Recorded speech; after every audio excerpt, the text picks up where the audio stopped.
Assalamualaikum warahmatullahi wabarakatuh. Bismillah walhamdulillah wassalatu wassalamu ala rasulillah wa ala alihi wa sahbihi wa mawalah, la hawla wa la quwwata illa billah, amma ba'da. Hadratul mukarramin yang saya hormati, yang saya ta'zimi, para alim, para ulama, para asatid, para sesepuh, Bapak Ibu hadirin wal hadirat jamaah salat subuh yang sama-sama mengharap ridhonya Allah Subhanahu wa taala. Mari kita sama-sama lanjutkan kajian kitab Sirah Nabawiyah. Pagi hari ini kita sampai pada bab yang ke-25, bab majaa fi sifati khubzi Rasul sallallahu alaihi wasallam. Hadis yang ke-144, qala al-musannif rahimahullahu taala, haddatsana Muhammad ibn al-Muthanna wa Muhammad ibn Bashar qala haddatsana Muhammad ibn Ja'far haddatsana Syu'bah an Abi Ishaq qala sami'tu Abdurrahman ibn Yazid yuhaddits anil Aswad ibn Yazid an Aisyah radhiyallahu anha qalat ma syabi'a alu Muhammad sallallahu alaihi wasallam min khubzis sya'iri yawmaini mutatabi'aini hatta qubida Rasulullah sallallahu alaihi wasallam. Kata Imam Tirmidzi rahimahullahu taala, telah bercerita kepada kami Muhammad bin Muthanna dan Muhammad bin Bashar. Keduanya berkata, telah bercerita kepada kami Muhammad bin Ja'far, telah bercerita kepada kami Syu'bah dari Abu Ishaq. Ia berkata, saya mendengar Abdurrahman bin Yazid bercerita dari Al-Aswad bin Yazid dari Sayyidah Aisyah radhiyallahu anha. Beliau berkata bahwa keluarga Nabi Muhammad sallallahu alaihi wasallam tidak pernah kenyang dari makan roti gandum kasar selama 2 hari berturut-turut sampai Rasulullah sallallahu alaihi wasallam wafat.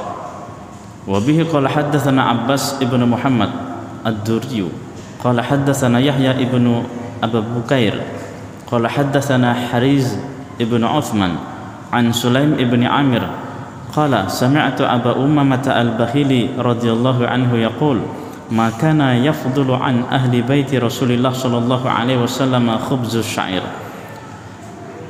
Kata Imam Tirmidzi, telah bercerita kepada kami Abbas bin Muhammad ad-Duri, telah bercerita kepada kami Yahya bin Abu Bukair, telah bercerita kepada kami Hariz bin Uthman dari Sulaim bin Amir. Ia berkata, saya mendengar Abu Ummamah al-Bahili radhiyallahu anhu berkata, tidak ada roti gandum kasar yang pernah tersisa dari keluarga Nabi Muhammad sallallahu alaihi wasallam. Ini hadis Tirmidzi 2359. Keluarga Nabi ini keluarga mulia. Nabi sendiri beliau merupakan Hashimi, keturunan Bani Hashim. Jadi kakek buyut Nabi ke atas itu beliau, mereka adalah orang-orang yang jadi pengurus di Masjidil Haram. Jadi kunci Ka'bah itu turun temurun mereka yang pegang.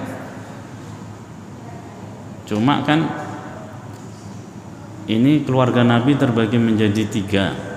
Ada yang beriman kepada Nabi masuk Islam, ada yang enggak beriman kepada Nabi, tidak masuk Islam tapi mendukung perjuangan Nabi, dan ada yang jelas-jelas memusuhi, merongrong perjuangan Nabi dan kaum muslimin. Nah, ini keluarga Nabi. Artinya apa? Hidayah itu memang mahal. Jadi enggak pandang bulu, anak Nabi pasti anaknya jadi Nabi, belum tentu. Anak kiai anaknya jadi kiai juga, ini belum tentu, enggak ada jaminan. Nah, ini namanya hidayah. Jadi hidayah itu mahal. Makanya Allah berpesan kepada Nabi Muhammad SAW, innaka la tahdi man ahbabta, sesungguhnya kamu wahai Muhammad enggak bisa memberikan hidayah kepada orang yang kamu cintai. Walakin Allah yahdi man yasha, tapi Allah itu memberikan hidayah kepada siapa saja yang Dia kehendaki. Padahal melihat pengorbanan, dukungan dan sokongan dari paman beliau Abu Thalib, beliau itu ingin sekali Abu Thalib itu masuk Islam. Tapi hidayah itu memang mahal. Nah, maka sehari semalam kita minta hidayah dalam surat Al-Fatihah yang kita baca, ihdinas siratal mustaqim. Berikan kami hidayah ya Allah ke jalan yang lurus. Nah, Nabi SAW itu beliau sayyidul anbiya wal mursalin, imamul anbiya wal mursalin. Tapi kalau kita lihat ternyata sangat sederhana kehidupan beliau. Bukan beliau itu nggak mau, beliau pernah ditawari ini Gunung Uhud dibikin jadi emas, mau nggak? Nabi nggak mau, Nabi tolak itu semua. Jadi beliau lebih suka hidup sederhana.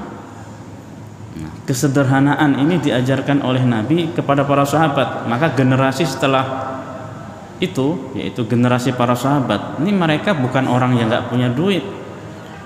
Abdurrahman bin Auf itu duitnya banyak. Utsman bin Affan menantu Nabi itu kaya raya, tapi hidup mereka sederhana. Nabi Ibrahim itu kaya raya, tapi sederhana hidupnya. Bahkan beliau itu kalau mau makan cari tamu dulu, cari orang supaya diajak makan. Sahabat Ali bin Abi Thalib seperti itu juga. Baru makan itu enak kalau ada tamu, kalau ada orang yang bisa diajak makan. Nah, ini satu amal sunnah yang langka di akhir zaman ini ditunaikan oleh umat. Mana ada kita kalau makan ngajak orang? Ada enggak Pak? Nah, makan ngajak orang. Maka kalau bisa kita makan diam-diam aja. Apalagi makan di tempat enak misalnya, diam-diam aja. Jangan sampai ada yang tahu. Nah, ini salah satu sunnah yang ditinggalkan umat tuh kalau mau makan ajak orang. Nah, Nabi SAW sendiri ternyata beliau makanannya itu roti yang terbuat dari syair. Jadi syair itu gandum, cuma posisinya agak kasar. Nah, jadi kurang lembut dia. Jadi gandum itu ditumbuk, kira-kira sebesar kacang hijau atau agak besar sedikit, warnanya kecoklatan. Nanti ditumbuk. Nah, itu nggak bisa halus kayak kita zaman sekarang ini, karena fasilitas kita sudah modern. Zaman itu itulah roti gandum kasar yang dimakan oleh Nabi dan keluarganya. Dan Nabi tidak pernah kenyang 2 hari berturut-turut. Jadi kalau hari ini makan kemudian cukup, agak kenyang, itu nggak bisa 2 hari berturut-turut. Siangnya makan, mungkin malamnya enggak. Nanti ketemu makan besok lagi siang hari. Nabi mendidik umat, mendidik keluarganya agar berlaku hidup sederhana, supaya kita tidak mudah untuk terbiasa boros dan mubadir. Wa bihi qala haddatsana Abdullah ibn Muawiyah al-Jumahi qala haddatsana Sabit ibn Yazid an Hilal ibn Khabbab an Ikrimah an Ibni Abbas radhiyallahu anhuma qala kana Rasulullah sallallahu alaihi wasallam yabitul layaliyal mutatabi'ata tawiyan huwa wa ahluhu la yajiduna asha'an wa kana aktsara khubzihim khubzus sya'ir. Dari Abdullah bin Abbas radhiyallahu anhuma, beliau berkata bahwa keluarga Nabi sallallahu alaihi wasallam itu sering bermalam berturut-turut dalam keadaan tawiyan, lapar. Beliau dan keluarganya tidak menemukan asya. Kalau isya itu waktu isya, tapi kalau asya beda fathah aja harokatnya, isya dan asya. Kalau isya itu waktu isya, tapi kalau asya itu makan malam. Jadi kalau misalnya kita ditanya asya itu, bukan kamu sudah melakukan sholat isya, tapi kamu sudah makan malam. Nah, ini beda harokat, beda makna. Wa kana aktsara khubzihim khubzus syair. Dan roti yang paling sering dikonsumsi oleh keluarga Nabi adalah roti yang terbuat dari gandum kasar. Nah, ini pemimpin besar, imam dunia akhirat, imamul anbiya, ini makannya roti gandum kasar. Nah, ini kadang kita sudah makan enak masih nggak bersyukur juga. Nah, kita kan makannya kan macam-macam. Kalau Nabi makan, beliau makannya hanya roti kemudian lauk. Nah, jadi 2 jenis itu aja, roti, lauk. Nanti di sini akan diceritakan beberapa lauk yang pernah dimakan oleh Nabi. Nah, jadi ini lauk, ini roti. Rotinya ya roti yang tipis, pipih, bukan roti yang sudah lembut pakai pengembang macam kita ini. Rotinya seperti kita macam buat prata, tapi kalau buat prata kan pakai dilempar-lempar begini ya, roti canai itu. Ini enggak. Ini hanya gandum itu diuleni, kemudian dikepal-kepal segini, baru dipipihkan. Dia akan tipis kira-kira selebar piring. Nah, baru dipanggang. Setelah dipanggang, nah harus dikonsumsi hangat-hangat itu, baru rasanya agak enak. Nah, ini rotinya, ini lauknya, jadi hanya 2 jenis saja. Nah, kita kan macam-macam, itu pun masih nggak bersyukur. Ada kerupuk, ada sambal, ada sayurnya, ada sopnya, macam-macam. Itu kan pun kadang kita masih nggak bersyukur. Makanya ketika kita makan, kita harus membawa sifat syukur. Kita bersyukur bisa makan. Banyak orang nggak bisa makan. Ada orang duitnya banyak, tapi karena sakit susah mau makan. Ada orang sehat, cuma nggak punya sesuatu yang bisa dimakan. Sama juga ini, nggak bisa makan juga. Nah, kita bersyukur masih bisa makan, alhamdulillah. Maka ketika kita makan, jangan pernah membawa sifat angkuh, sifat merasa oh saya bisa semuanya. Ini satu sifat yang sering dilupakan orang. Yang sering dilakukan itu syukur, rasa syukur kepada Allah, rasa syukur atas nikmat yang diberikan Allah. Ini sering dilupakan orang, sehingga satu orang kalau nggak bersyukur itu dia akan mudah mengeluh. Dan yang kedua, dia akan mudah sombong. Kenapa dia mengeluh? Sebab dia merasa yang dia dapat itu kurang. Kenapa kok seperti itu? Syukurnya kurang gitu. Makanya ada sebuah kata-kata malfudhat yang mengatakan terus menerus bersyukur sampai kamu lupa bagaimana caranya mengeluh. Kenapa kok orang itu mengeluh? Karena rasa syukurnya kurang. Nah, kalau rasa syukurnya cukup, pelan-pelan otomatis keluhannya pun akan semakin berkurang. Nah, jadi mengeluh ini bahaya. Kita punya potensi yang dititipkan oleh Allah, potensi bagus. Tapi akibat kita suka ngeluh, ini potensi baik kita jadi tumpul, tak nampak. Sebab apa? Kita suka mengeluh.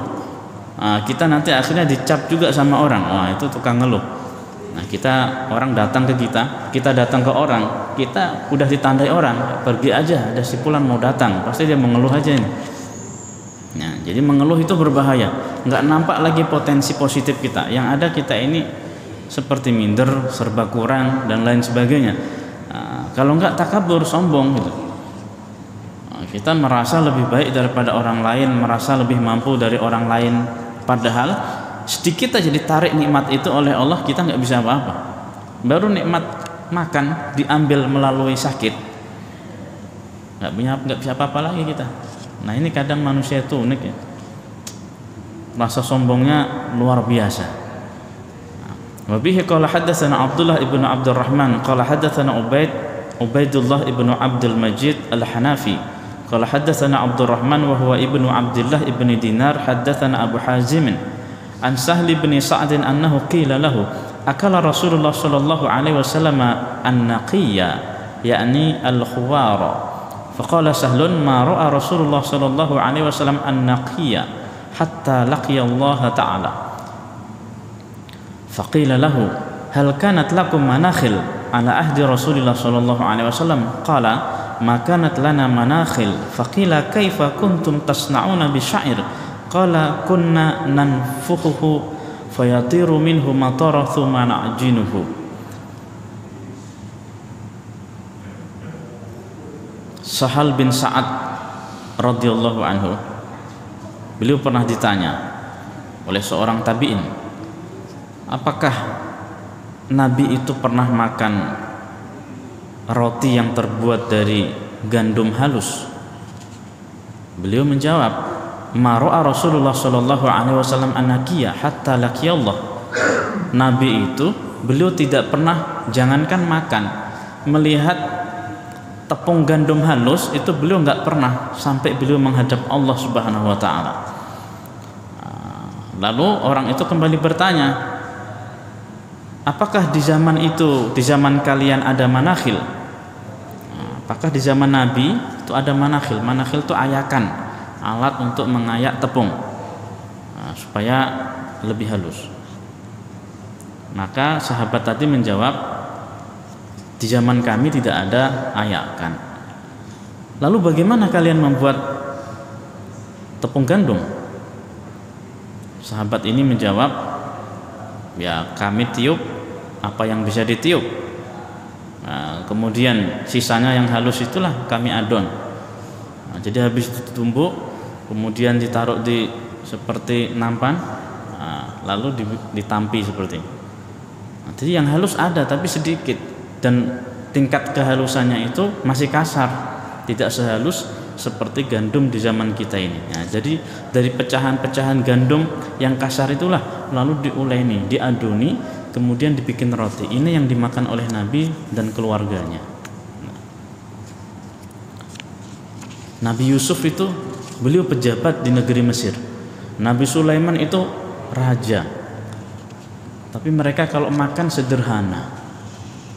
Kemudian mengajak orang lain untuk sama-sama makan. Wa bihi qala haddatsana Muhammad ibnu Bashar qala haddatsana Muaz ibnu Hisham qala haddatsani Abi an Yunus an Qatadah an Anas bin Malik radhiyallahu anhu qala ma akala Nabiyullah sallallahu alaihi wasallam ala khiwan wala fi sukurujah wala khubiza lahu muraqqaq qala fa qultu li Qatadah fa ala ma kanu ya'kulun qala ala hadhihi sufar. Ini sahabat Anas bin Malik radhiyallahu anhu, beliau bercerita. Ini hadis ini ada dalam kitab Sunan Tirmidzi 2364, hadis Bukhari 5410, 3335. Nabi itu tidak pernah makan di atas, Nabi tidak pernah makan pakai piring. Juga beliau tidak pernah makan di atas meja. Dan beliau pun tidak pernah makan roti dari gandum halus. Lalu saya bertanya kepada Qatadah, lalu sahabat Nabi itu dan keluarga Nabi, mereka makannya pakai apa? Beliau menjawab, mereka makan di atas sufar, alas makan. Jadi Nabi itu makanya nggak pakai piring. Ya, piring di sini adalah piring kecil, ya, piring kecil yang biasa waktu itu istimewa. Tapi beliau makan pakai piring, piringnya agak lebar sehingga kita menyebutnya nampan. Nah, ini lebih kecil sedikit dari nampan. Kemudian Nabi makannya selalu di bawah, nggak di atas meja. Apakah kita kalau makan di atas meja haram? Tidak haram, karena di zaman itu ya, fasilitas modernisasi belum ada seperti sekarang ini.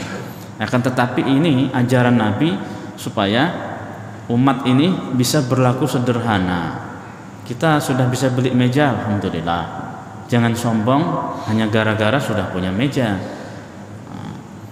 Kemudian jangan pula kita merasa masih kurang, ini mejanya kurang bagus, besok harus diganti lagi yang lebih bagus. Akhirnya nggak punya rasa syukur.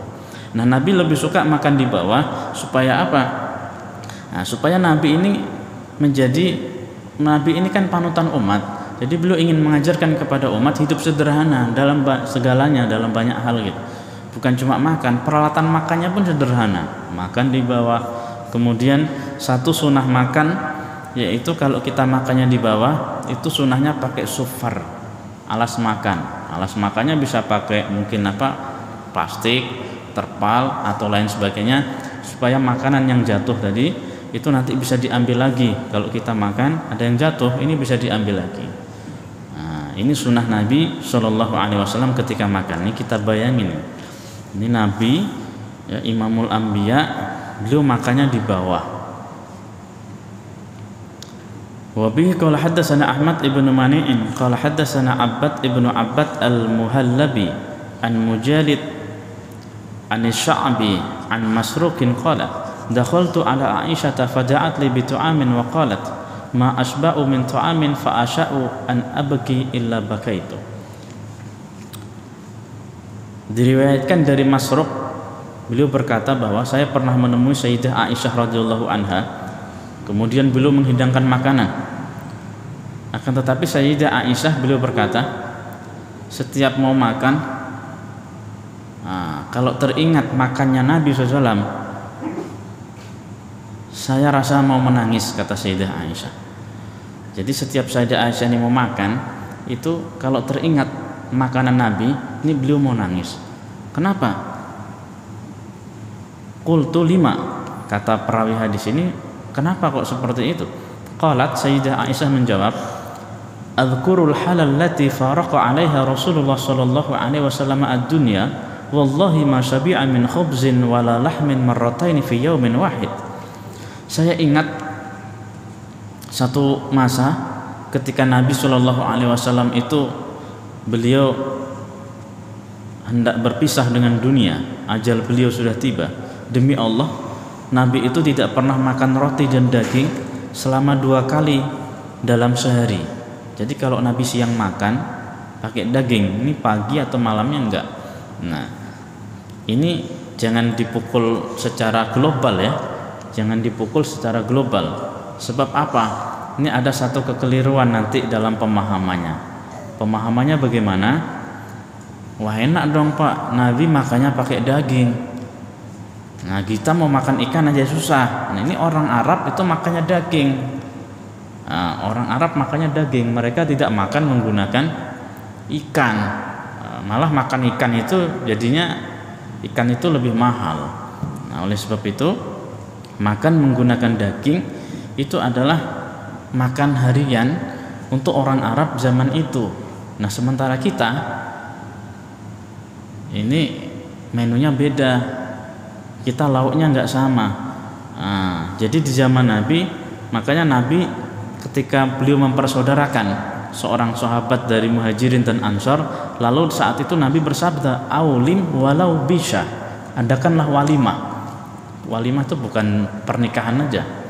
Nah, ini sahabat Nabi Muhajirin dan Ansor dipersaudarakan, lalu Nabi menyuruh bikin walimah, aulim walau bisha, adakanlah walimah meskipun hanya memotong seekor kambing.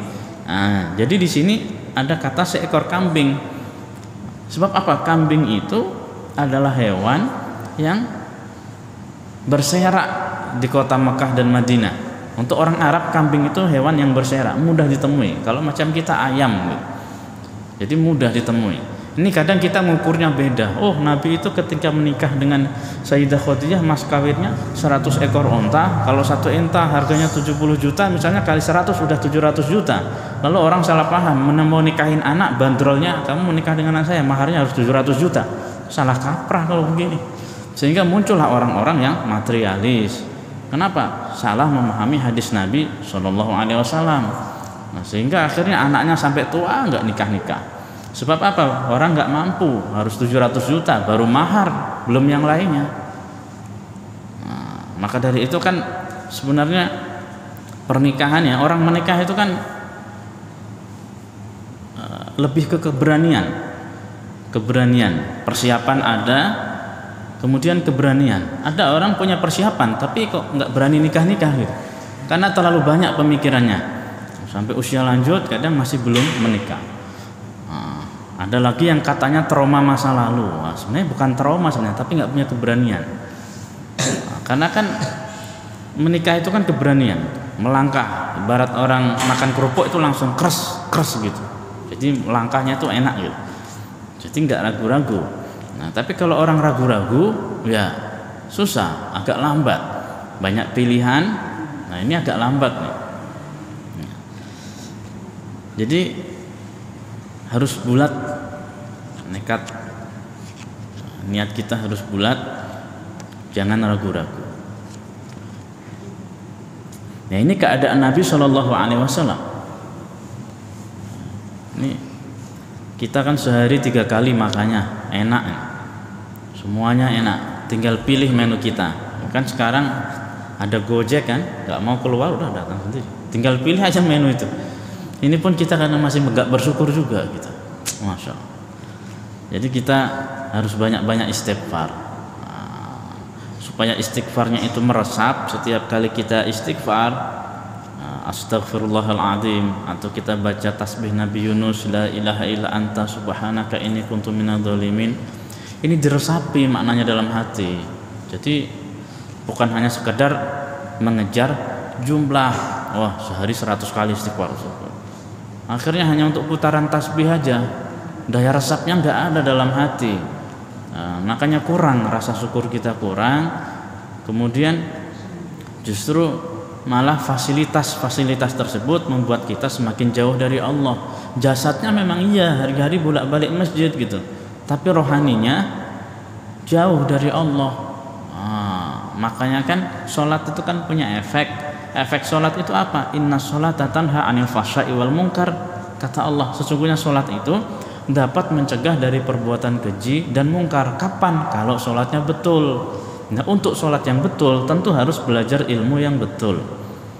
Supaya apa? Supaya jasmani dan rohaninya ketika sholat itu fokus kepada Allah. Nah, ini kalau mau jujur, kita dalam sholat itu justru malah bermaksiat. Maksiat dalam sholat seperti apa, Pak? Menghayal, melamun, dan lain sebagainya. Nah, sehingga ini ya, efek sholat yang seharusnya kita dapat ya ini berkurang. Banyak orang sholatnya nggak pernah tinggal, berjamaahnya nggak pernah tinggal, tapi kadang ribanya juga nggak pernah tinggal, ribain orang nggak pernah tinggal. Nah, apa yang salah ini? Nah, seperti ini, daya resapnya kurang, kemudian ilmu tentang sholat kurang. Makanya menuntut ilmu itu hukumnya wajib gitu. Yang wajib hanya menuntut ilmu, tapi nggak wajib cerdas. Karena kecerdasan itu bakat dari Allah. Kecerdasan itu ada dua. Ada kecerdasan yang dia pemberian dari Allah sejak lahir. Ada kecerdasan yang dibentuk. Gimana cara membentuk kecerdasan itu? Continue. Bisa karena biasa, kata orang. Ini awalnya kita nggak bisa, tapi kita rutin melakukan satu pekerjaan yang continue. Ini lama-lama kita jadi cerdas di bidang itu. Jadi mengerti. Khalid bin Walid itu dia ahli strategi perang. Kenapa kok dia hebat? Setiap pertempuran selalu menang. Continue. Ibarat orang jam terbangnya sudah tinggi di satu bidang itu, sehingga dia jadi ahli di situ. Ini kadang kita lucu, belajar ilmu masih setengah matang sudah berhenti. Nah, ngaji setengah tanggung berhenti. Belajar sholat seperti itu juga. Berkarya juga begitu. Mau jadi pedagang, baru setengah matang sudah berhenti, alih lagi yang lain. Yang lain begitu juga gitu. Akhirnya kita ini nggak jadi master di bidangnya, kita nggak jadi ahli di dalam satu bidang. Satu bidang kalau kita tekuni, lama-lama kita jadi ahlinya. Ada orang nanam jagung, sekali, 2 kali, 3 kali gagal terus, 4 kali gagal, yang ke 100 kali mungkin dia akan berhasil. Sehingga nanti orang akan kenal, akan lupa dengan nama dia. Orang lebih kenal dengan julukannya, karena hari-hari dengan jagung, sampai jadi master jagung, orang lebih kenal dengan Pak Jagung. Nama dia nggak kenal. Makanya ada orang kan dipanggil Pak Jenggot katanya, karena ada jenggot terus dipanggil Pak Jenggot. Ini ada kumis dipanggil Pak Kumis, karena hari-harinya kumis. Jadi sampai kita jadi ahli dalam satu bidang itu. Maka dari itu continue kita istiqomah. Istiqomah ini akan melahirkan banyak hal. Wa bihi qala hadatsana Mahmud ibnu Ghailan qala hadatsana Abu Dawud wa hadatsana Syu'bah an Abi Ishaq qala sami'tu Abdurrahman ibnu Yazid yuhadditsu 'anil Aswad ibnu Yazid an Aisyah radhiyallahu anha qalat ma syabi'a Rasulullah sallallahu alaihi wasallam min khubzi sya'iri yaumaini mutatabi'aini hatta qubida. Dari Sayyidah Aisyah radhiyallahu anha, beliau berkata bahwa Nabi itu tidak pernah makan roti dari gandum kasar selama 2 hari berturut-turut sampai beliau wafat. Wa bihi qala hadatsana Abdullah ibnu Abdurrahman qala hadatsana Abdullah ibnu Amr qala hadatsana Abdul Warisi an Sa'id ibni Abi Arubata an Qatadah an Anas radhiyallahu anhu qala ma akala Rasulullah sallallahu alaihi wasallam ala khiwan wa la akala khubzan muraqqaqan hatta mata. Dari sahabat Anas bin Malik radhiyallahu anhu, Nabi itu tidak pernah makan pakai piring. Beliau juga tidak pernah makan roti dari tepung gandum halus sampai beliau meninggal dunia. Hadis Bukhari 6450, hadis Tirmidzi 2363. Bab majaa fi idami Rasulillah sallallahu alaihi wasallam. Bab tentang lauk pauk yang pernah dimakan oleh Nabi sallallahu alaihi wasallam. Wa bihi qala haddatsana Muhammad ibnu Sahal ibni Askar wa Abdullah ibnu Abdurrahman qala haddatsana Yahya ibnu Hasan haddatsana Sulaiman ibnu Bilal an Hisham ibni Urwata an abihi an Aisyah radhiyallahu anha anna Rasulullah sallallahu alaihi wasallam qala ni'mal idamu al-khal. Sayyidah Aisyah radhiyallahu anha beliau menceritakan bahwa Nabi pernah bersabda, ni'mal idamu al-khal, lauk yang paling enak atau sebaik-baik lauk adalah khal. Khal itu cuka. Nah, ini hadis jangan diartikan mentah. Sekali lagi, nanti kalau kita beramal hanya menggunakan tekstual hadis, redaksi hadis yang masih mentah, masih dalam bentuk matan, ini nanti kita bisa salah. Makanya kenapa kok dalil itu penting, tapi yang lebih penting adalah syarhud dalil, penjelasan tentang dalil itu sendiri. Sebab ini ada ayat begini, hadis begini, langsung kita amalkan tanpa bertanya kepada orang yang ahli di bidangnya, kita akan salah dalam pemahaman. Seperti ini nih, sebaik-baik lauk adalah cuka. Nah, ini berarti kita ini kan pernah nggak kita lauk pakai cuka, Pak? Nggak pernah kan? Cuka untuk sampingan aja. Ini berarti kita nggak ikut sunnah Nabi nih. Berarti kita ahlul bid'ah semua ini. Sebab kita tidak pernah ikut cara Nabi SAW makan. Nah, ini ada asbabul wurudnya. Kenapa kok Nabi mengucapkan ini gitu. Jadi ketika Fathu Mekah, jadi ketika Nabi datang dari Madinah ke kota Mekah setelah hijrah bertahun-tahun tinggal di Madinah. Nah, Nabi niat umroh dengan sahabat. Jadi sekitar 10.000 orang berangkat dari Madinah ke Mekah. Sampai di Mekah, orang-orang Quraisy Mekah yang dulu pernah nyerang Nabi saat perang Badar, saat perang Uhud, ini lari, ketakutan. Sebab apa? Pasukan mereka sudah bercerai-berai, sudah berpisah mereka. Jumlah mereka sedikit. Ini Nabi datang bawa 10.000 orang, kabur semua, termasuk pemimpinnya Abu Sufyan. Abu Sufyan itu sepupu Nabi sebenarnya. Nah, tapi saat itu belum masuk Islam. Ini kabur, melarikan diri. Tapi justru Nabi datang, justru membawa perdamaian. Siapa yang masuk rumah Abu Sufyan aman, siapa yang menyarungkan pedangnya aman, siapa yang tetap tinggal di rumahnya aman gitu. Sifat pemaaf yang luar biasa. Ya, Nabi mengajarkan kepada umat jangan jadi hamba yang suka mendendam. Kalau marah itu nggak boleh lebih dari 3 hari. Sebab nanti amarah itu akan memupuk rasa dendam. Kalau sudah dendam, iblis menguasai hati. Nah, setelah beberapa hari tinggal di Madinah, ini Nabi datang menemui sepupu beliau yang bernama Ummu Hani. Ummu Hani ini sepupu beliau. Beliau nanya, apakah ada makanan yang bisa dimakan? Ummu Hani mengatakan ada, tapi lauknya nggak ada. Lauknya adanya cuma cuka, nggak ada dagingnya. Maka karena adanya lauk cuma cuka, lalu beliau bersabda, ni'mal idamu al-khal, lauk yang paling enak atau sebaik-baik lauk adalah cuka. Sebab nggak ada yang lain. Nah, ini asbabul wurudnya. Lalu jangan disalahartikan, Nabi di sini mengatakan lauk paling enak cuka, di rumah cuka aja lauknya. Suami pulang kerja kok lauknya cuma cuka, ni'mal idam al-khal, kata istrinya. Nah, ini jadi kacau nanti kita. Salah memahami makna hadis. Nah, ini baru satu hadis, baru satu bab kecil ini. Bagaimana kalau dalam sholat, dalam ubudiyah, makin salah kaprah kita.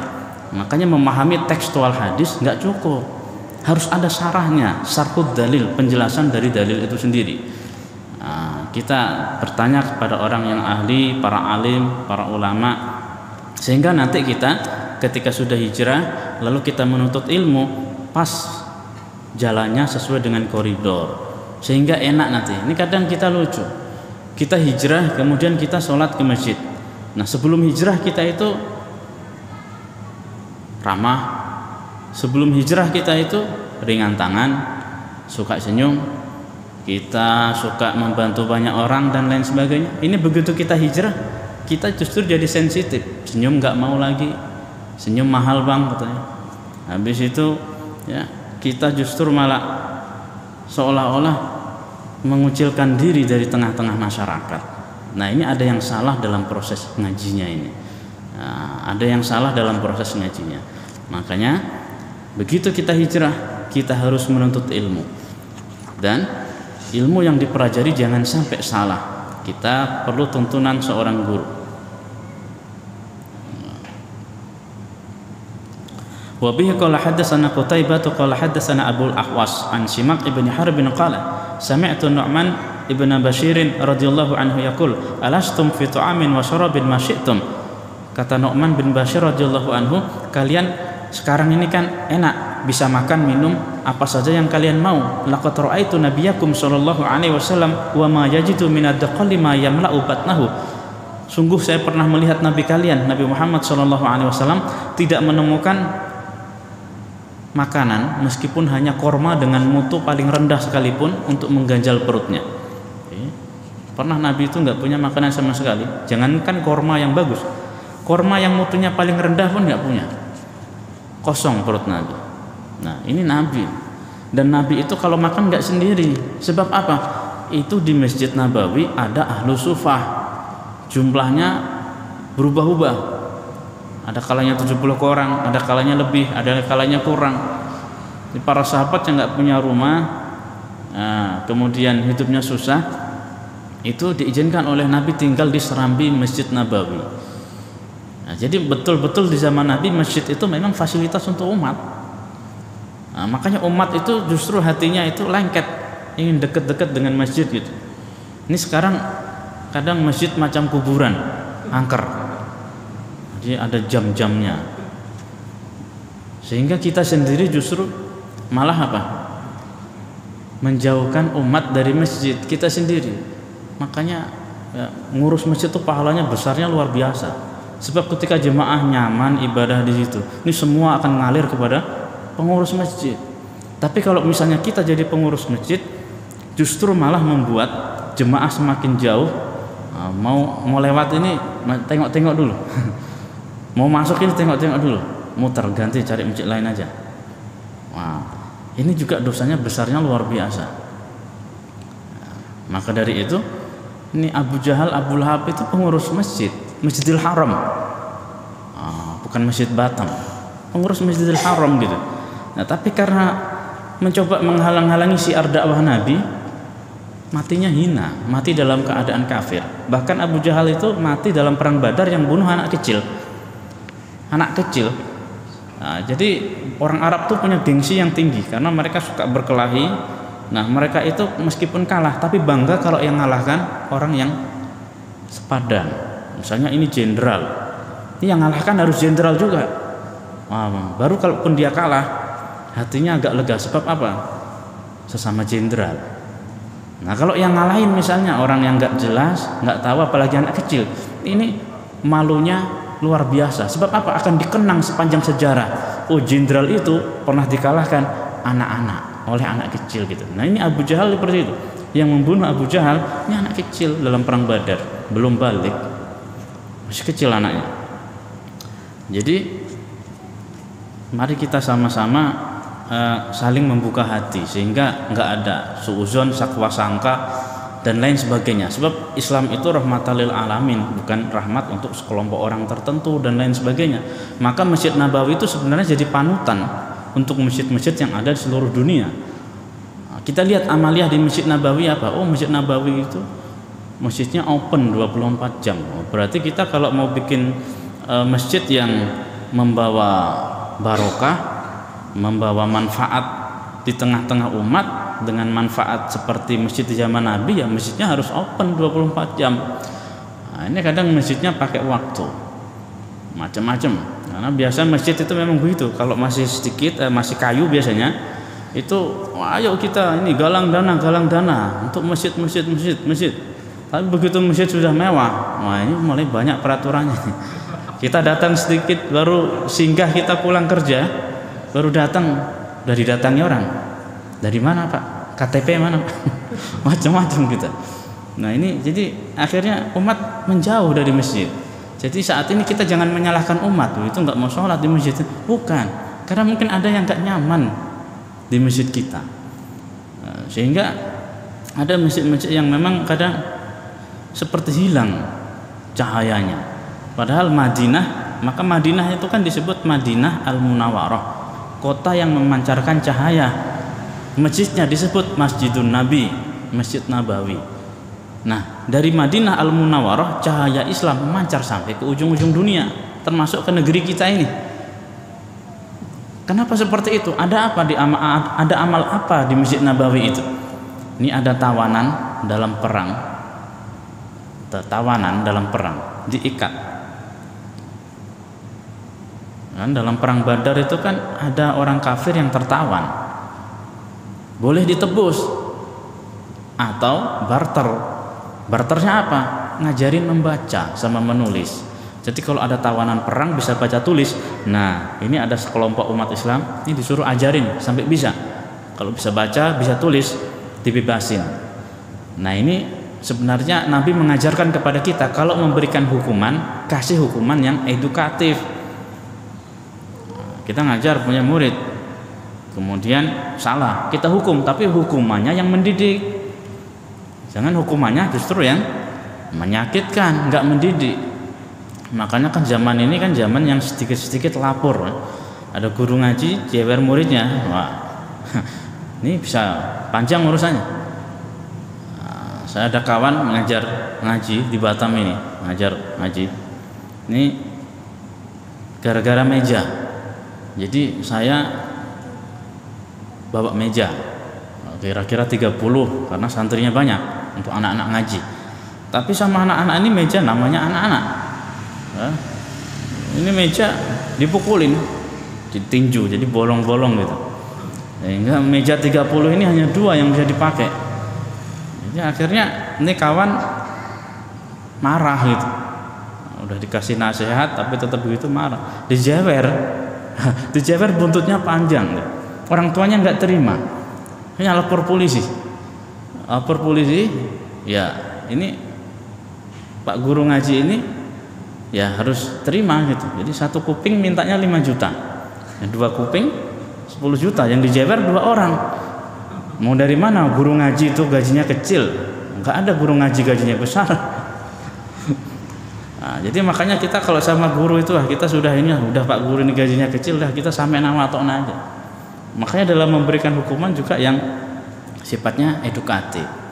Nah, ini ngajarin baca sama nulis. Yang kedua, boleh barter pakai uang, ditebus. Nah, sekian dinar gitu. Boleh ditebus. Nah, itu tawanan dalam perang Badar. Sebaliknya ada tawanan yang ketika diikat itu enggak diikat terus. Sama Nabi nanti kalau waktunya makan dilepas. Makan sama-sama dengan sahabat di atas suprah tadi alas makan. Sama-sama tawanan, tapi begini akhlak para sahabat. Nah, makanya kenapa Masjid Nabawi itu disebut masjid yang memancarkan cahaya gitu. Sebab amaliyah di dalamnya seperti itu, 24 jam nggak putus. Nah, jam sekian ada yang tahajud, ada yang duha, ini ada yang wirid, ada yang zikir. Jadi 24 jam tuh amal muter. Ini kita kadang amal di masjid kita muternya seminggu sekali kalau Jumatan. Baru orang pakai baju-baju putih ke masjid. Nah, dibersihkan masjid itu rapi. Bahkan habis sholat itu ada apa? Ada makanannya dan lain sebagainya supaya bisa makan bareng. Tapi selebihnya setelah itu ya sudah sunyi kembali. Nanti kapan ramenya? Minggu depan lagi. Jadi maka di akhir zaman itu betul megang agama itu seperti megang bara, dipegang panas, tak dipegang lepas. Nah, artinya butuh pengorbanan. Ini kalau kita pegang kuat kan lama-lama padam baranya. Tapi tangan kita melepuh. Ini pengorbanannya. Nah, di akhir zaman itu seperti ini. Nah, makanya kita bersyukur, jangan kita mengeluh. Kok kenapa Pak? Kita ini hidup di akhir zaman. Padahal kalau kita melihat fadilah, kita ingin hidup di zaman Nabi. Kita ingin jadi sahabat Nabi. Nah, jangan mengeluh begitu. Kita bersyukur ini dijadikan oleh Allah umat akhir zaman. Sebab apa? Kita dijadikan umat di akhir zaman tapi beriman kepada Allah. Sebab kalau tampang-tampang kita ini, kalau mungkin hidup di zaman Nabi, kita mungkin jadi Abu Jahal, jadi gengnya Abu Lahab. Model-model kita nggak ada tampang jadi sahabat Nabi. Nah, maka kita bersyukur hidup di akhir zaman, dijadikan hamba Allah yang soleh di akhir zaman. Gitu. Nah, kita bersyukur kepada Allah Subhanahu Wa Taala. Sampai di sini Bapak Ibu, ada yang mau disampaikan? Ini bab lauk Nabi ini panjang, agak panjang, ada puluhan hadisnya. Fadhil, ya. Waalaikumsalam. Di tayangan YouTube banyak sekali beberapa ustaz memanggil kelompok yang lain dengan ahli bid'ah. Ya. Apakah itu seperti apa Ustaz ketika Ya. panggil dengan ahli bid'ah dengan tidak kesesuaian dengan Muhammadiyah orang? Ya. Ya, dalam kelompok tersebut semua amal yang tidak dilakukan oleh Nabi itu dianggap sebagai bid'ah. Bid'ah itu artinya sesuatu yang baru. Akan tetapi nanti ketika kondisi kepepet, dia pun akan melakukan hal yang sama. Misalnya apa? Kemarin pada bab sorban kan disebutkan di situ ketika Nabi datang Fathu Mekah itu, kana ala ra'sihi imamatun sauda, di atas kepala Nabi ada sorban berwarna hitam. Sehingga atas dasar hadis ini lalu para ulama mengatakan bahwa pakai sorban itu termasuk sunnah Nabi SAW. Nah, tapi dalam kelompok tersebut disebut bahwa sorban itu tidak sunnah, tapi sorban itu adat. Jadi sunnah itu terbagi, ada sunnah ibadah, ada sunnah adat. Jadi sorban itu bukan merupakan sunnah adat, sunnah ibadah, tapi disebut sebagai sunnah adat.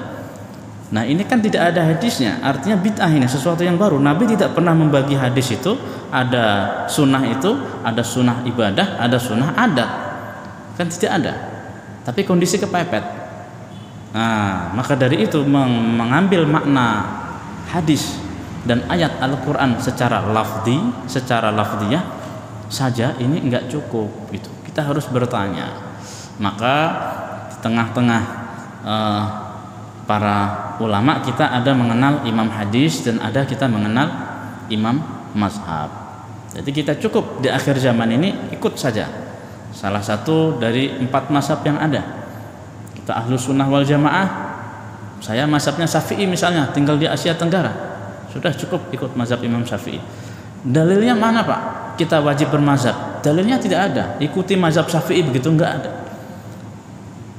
Nah ini kondisi, mau tak mau kita harus ikut dengan sendirinya.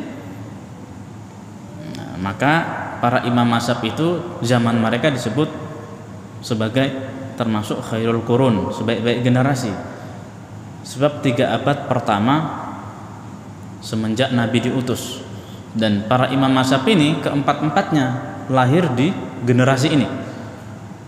Baru setelah generasi imam mazhab muncul generasi imam hadis. Ada Imam Bukhari, Imam Muslim, Imam Kutubus Sittah itu, Tirmidzi, Nasai, Abu Dawud, Ibnu Majah dan lain sebagainya. Itu generasi imam hadis. Apa bedanya? Imam mazhab itu juga imam hadis, tapi imam hadis bukan imam mazhab. Makanya para imam mazhab, para imam hadis mereka bermazhab. Imam Bukhari ini beliau bermazhab, mazhab beliau Syafi'i.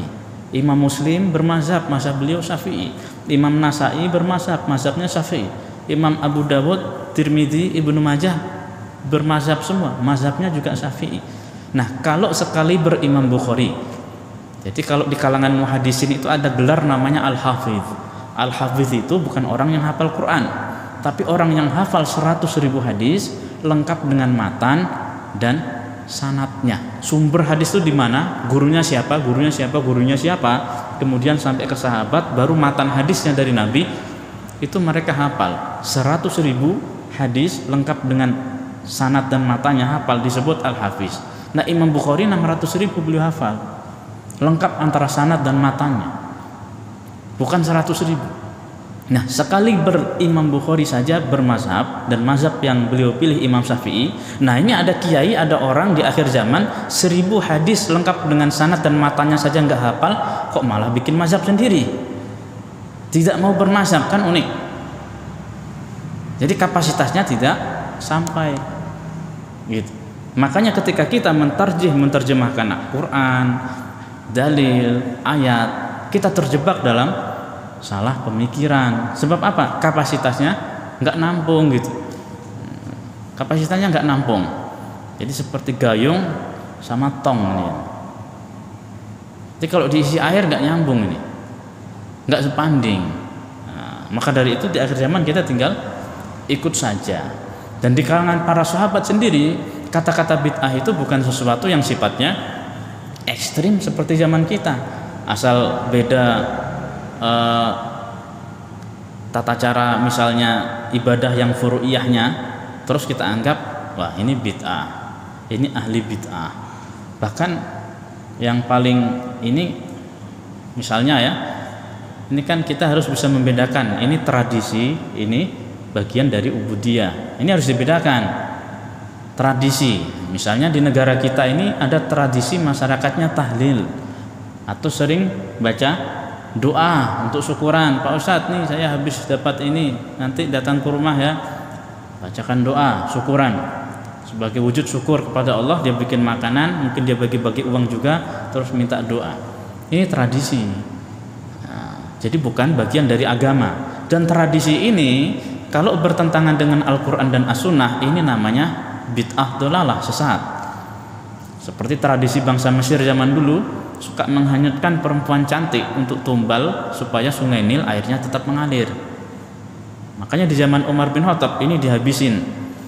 Bid'ah seperti ini dihabisin. Sebab apa? Membawa umat kepada kesyirikan. Tapi tradisi yang tidak bertentangan dengan Al-Quran dan As-Sunnah bisa jadi membawa pahala. Kita ngundang orang datang ke rumah, makan, berdoa, kita kasih duit, silaturahim terjalin, tetangga semakin kenal, semakin kompak. Ini kan positif. Ngasih makan orang, kita ngasih duit, sedekah, ini kan berpahala. Silaturahim kita semakin kental, apalagi zaman sekarang. Zaman sekarang silaturahim harus digerakkan, nggak bisa dari hati. Sebab zaman sekarang ini zaman orang sibuk, zaman orang sok sibuk. Nah, ini zaman sekarang. Kita harus jujur ini, memang kita kan kalau nggak sibuk sok sibuk zaman sekarang ini. Nah, jadi sesuatu yang baru kalau tidak bertentangan dengan Al-Quran dan As-Sunnah itu bukan merupakan bid'ah dolalah. Hal kecil, misalnya kita baca Quran zaman Nabi nggak dibukukan dalam bentuk seperti ini. Quran di zaman Nabi itu dihafal. Nabi itu hafal Quran gitu. Jadi kalau mau ikut sunnah Nabi harus hafal Quran. Berarti kita kalau nggak hafal Quran bid'ah gitu ini. Karena Nabi itu hafal Quran.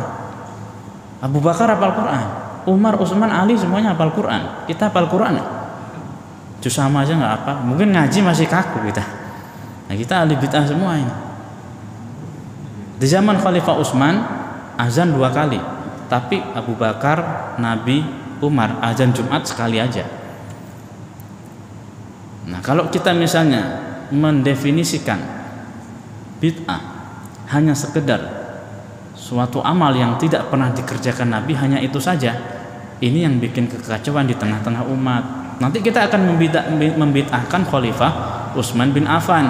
Padahal Utsman bin Affan itu termasuk asratun mubasyaratun bil jannah, salah satu dari 10 orang yang dijamin Nabi wajib masuk surga. 10 orang.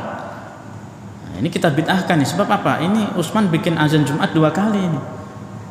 Nah, artinya apa? Di zaman Nabi, Abu Bakar, Umar orang belum begitu banyak. Di zaman Utsman sudah semakin banyak, apalagi di zaman sahabat Ali gitu. Makanya kondisionil. Kondisionilnya bagaimana? Sekarang ini kan ada masjid-masjid. Nah, saya kadang kalau khutbah itu ada beberapa masjid di Batam ini azannya sekali ya Pak Ustadz. Yang pengurusnya ngingetin, siapa tahu kita lupa. Kenapa? Karena daerah perkantoran. Kalau azan 2 kali nanti kelamaan, break karyawan jadi semakin sempit. Nah, jadi sebenarnya aman-aman aja, nggak ada masalah sebenarnya. Yang bikin ruwet tuh pemikiran kita sendiri. Terlalu sempit dalam memandang sesuatu, akhirnya semuanya sempit. Dalam ubudiyah sempit, kalau begitu harus begitu. Dalam memahami ilmu sempit, harus sama guru saya, kalau nggak guru saya sesat. Kita biasa tarawih berjamaah di sini kan kemarin. Nah, ini Nabi tarawihnya di rumah. Nah, kalau sekarang bayangin kita semua tarawihnya di rumah, masjid kosong, syiar Islam nggak akan muncul. Kita bisa tarawih aja alhamdulillah, meskipun sholat sunnah paling nggak setahun sekali ya, deket-deket lah sama masjid itu ya, daripada seumur hidup nggak dekat sama sekali.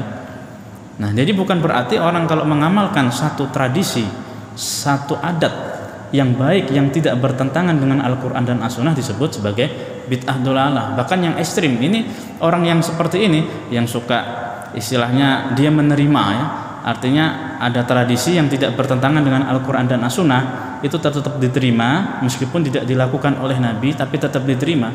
Ini oleh kelompok tersebut, orang ini atau orang yang suka pakai amal-amal yang menurut mereka dianggap bukan amal Nabi, itu orang ini kena penyakit TBC katanya.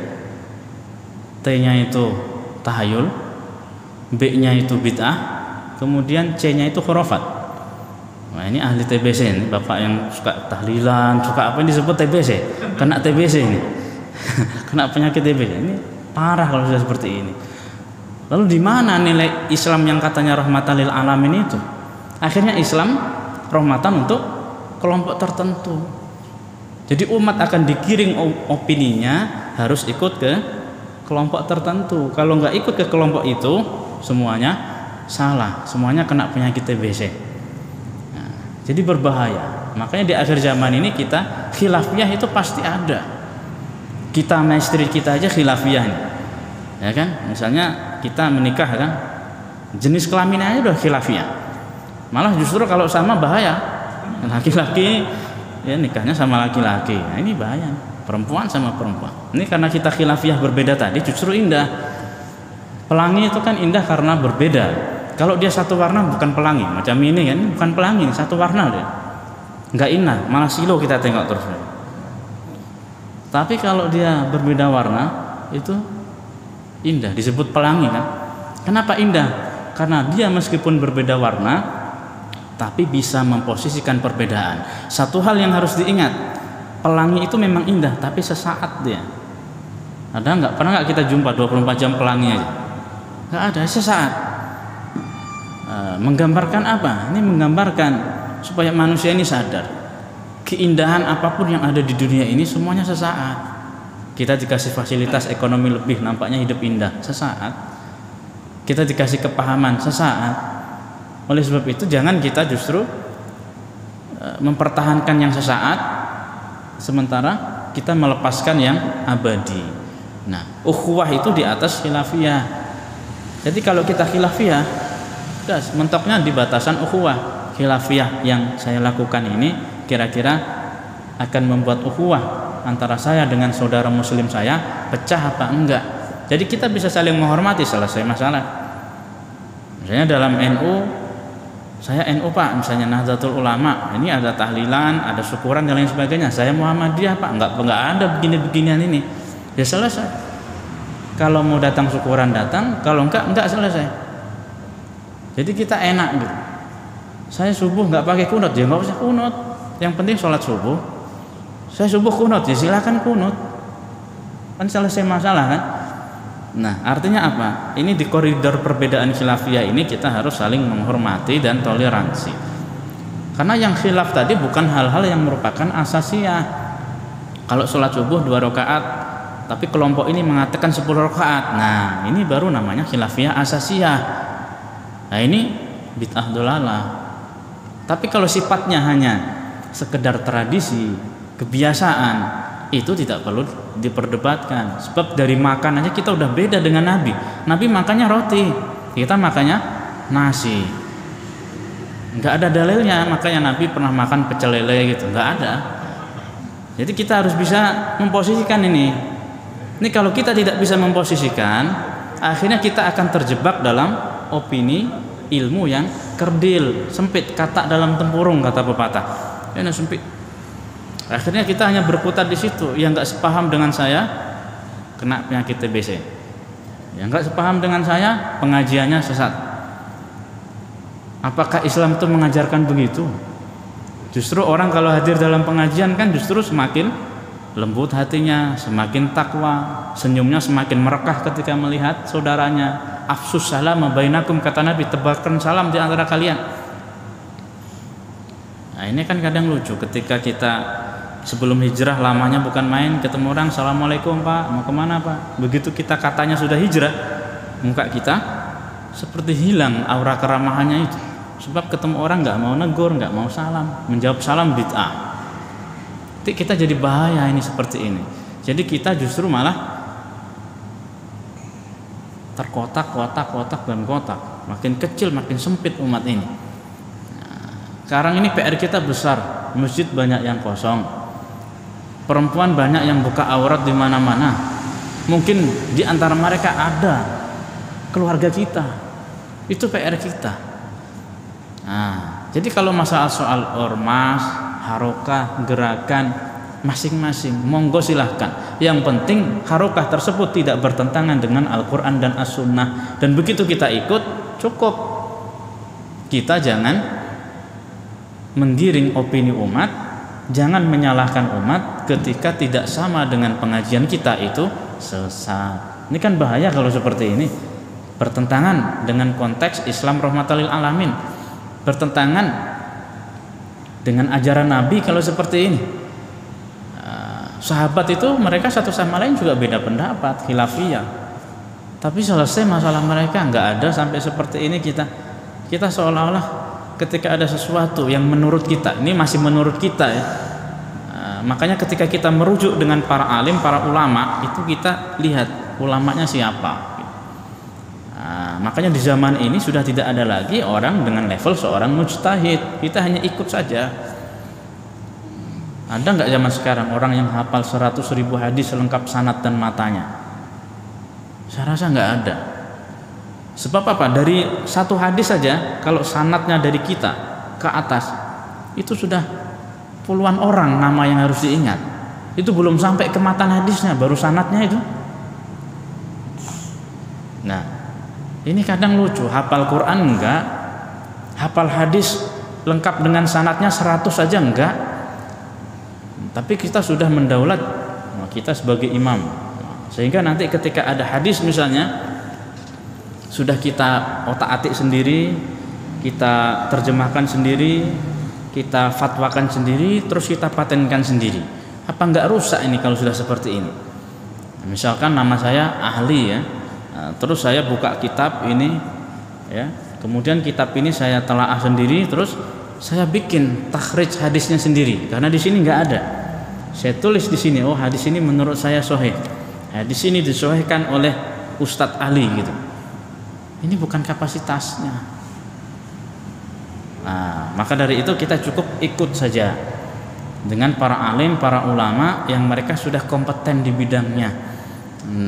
Jadi kita tidak terjebak dalam hal-hal tersebut. Maka di akhir zaman cukup, nah, kita ikut salah satu dari mazhab, 4 mazhab sudah selesai. Nah, soal ormas itu beda dengan mazhab. Ormas ini kan adanya baru, dan kata-kata ini kan baru kita temukan seratusan tahun ini. Mudah-mudahan kita diberikan istiqomah dalam takwa, dalam iman sampai akhir kehidupan kita, dan kita harus berlapang dada. Jangan sampai ketika kita melihat hal yang berbeda dari saudara kita lalu kita vonis ini salah, ini salah, ini salah. Kita saling mendoakan, mudah-mudahan kita semua diberikan hidayah oleh Allah Subhanahu wa taala. A'udzubillahi minasyaitonir rajim. Bismillahirrahmanirrahim. Alhamdulillahirabbil alamin, wassalatu wassalamu ala sayyidina wa maulana Muhammadin wa ala alihi wa sahbihi wa barik wa sallim ajma'in.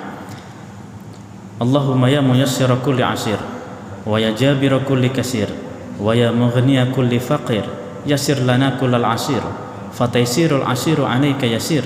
Allahumma ya man la yahtaju ilal bayani wat tafsir hajatuna ilaika kathir wa anta alimun biha wa basir biyadikal khair innaka ala kulli syai'in qadir. Allahumma hdi awsatina wastur awratina wa amir rawati